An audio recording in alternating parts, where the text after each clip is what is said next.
The ball is now in the SEC's court. A lot depends on whether SEC Chair Gary Gensler wants to fold or fight to the end. The SEC has several choices to make. So the first outcome is the SEC could appeal. Now this just means they will fight the court's decisions. If they do, they'll have exactly 45 days, which takes us to sometime in October for them to make up their mind. And if they do fight, they'll have to find a better argument for why they're denying all their applications than the ones they're using against Grayscale.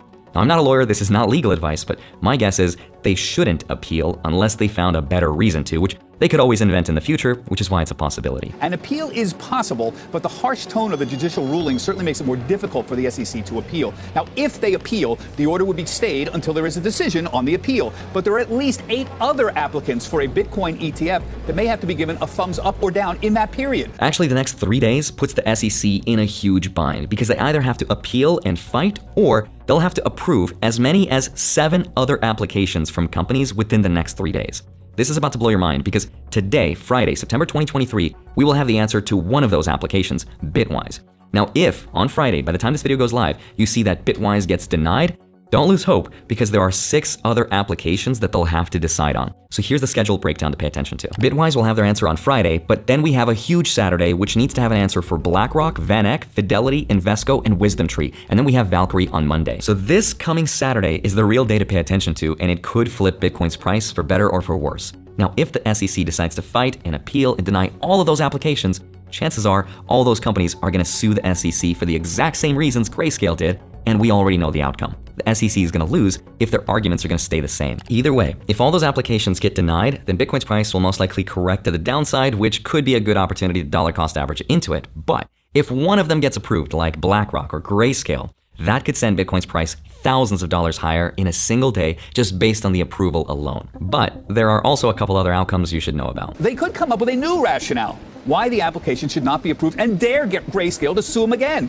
The SEC can no longer use the argument that there is not a market of sufficient size to prevent manipulation, but it could come up with other arguments. The SEC could absolutely find other reasons to decline the applications, and then Grayscale could absolutely sue them once again, because what's the worst that could happen? The US federal government sues itself for being inefficient? Could it even do that? It's possible, but no one knows. And of course, the other outcome is that the SEC could retract and take back all the existing Bitcoin futures ETFs that they've already approved. The SEC could just kill the Bitcoin futures ETF altogether and admit they made a mistake. That is theoretically possible, but very unlikely considering the SEC recently approved leveraged Bitcoin futures that are out there. So there is a real food fight going on at the SEC right now. Even though it's a possibility, the SEC would look really bad if they retracted what they've already approved, because they also recently approved the leveraged version. Take a look at this. They allowed investors to gamble on the future price of Bitcoin with borrowed money, and yet they're not allowing people to gamble on the current price of Bitcoin with their own money. So who are they trying to protect?